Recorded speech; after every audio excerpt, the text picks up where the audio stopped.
Remember that joke about how Arsenal were 4th place FC? Well, we're not saying things are going badly for the Gunners, but they'd bite your hand off to get that tag back again.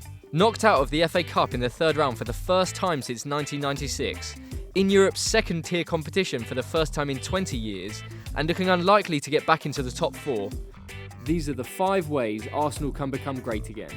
Sign Pierre-Emerick Aubameyang. With Henrik Mkhitaryan joining Arsenal as part of Manchester United's deal for Alexis Sanchez, the Gunners would do well to get a second part of that devastating old Dortmund attack in. Mkhitaryan didn't have the best of times at Old Trafford, but linking up with Pierre-Emerick Aubameyang once again might just reinvigorate the Armenian and help him hit the heights he could never reach in Manchester. Aubameyang is getting older, and yes, it might have been an idea to sign him a couple of years ago, but that doesn't mean Arsenal shouldn't come in for him now.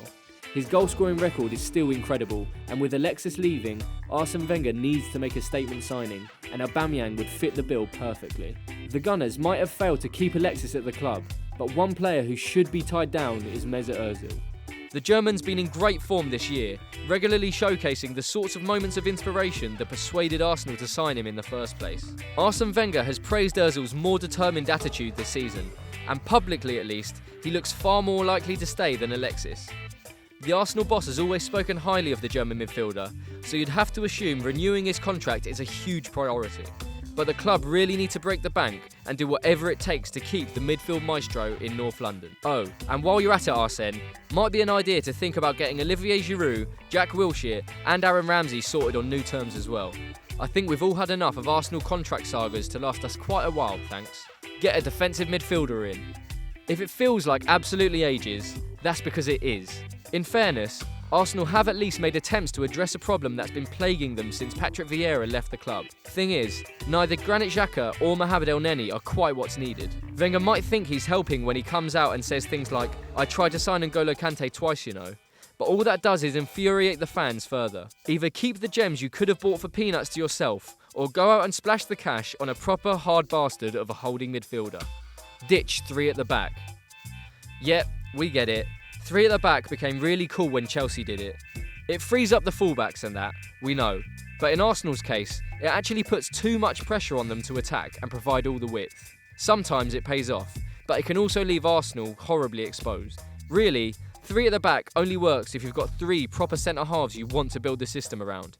Think Bonucci, Barzagli and Chiellini at Juventus last season. There's no way anyone can say that whoever's cobbled together to play in the heart of defence for Arsenal are anywhere near that level. So go back to basics and play 4 across the defence. Think about getting a replacement for Laurent Koscielny. Laurent Koscielny has been a rock at the back for Arsenal since signing for the club back in 2010, but the fan favourite isn't getting any younger, and his performances have started to dip. At 32, it seems unlikely that he'll be able to perform at his best for too much longer. Shkodran Mustafi was meant to be the answer, but he's proved inconsistent, and Per Mertesacker is a bit-part player at best these days. So go out and get a centre-half capable of being a core part of the spine of the team for the next 5 years. And don't try to do it on the cheap, for God's sake. Yes, the transfer market is ludicrous these days, and value is hard to find. Just look at how much Virgil van Dijk cost. But you won't get anywhere without decent centre-backs. Much like eating your greens and visiting the in-laws, you might not want to do it, but it simply has to be done. Those were Copper 90's 5 ways Arsenal can become great again. Can you see Arsene and the Arsenal hierarchy moving to make sure any of these happen?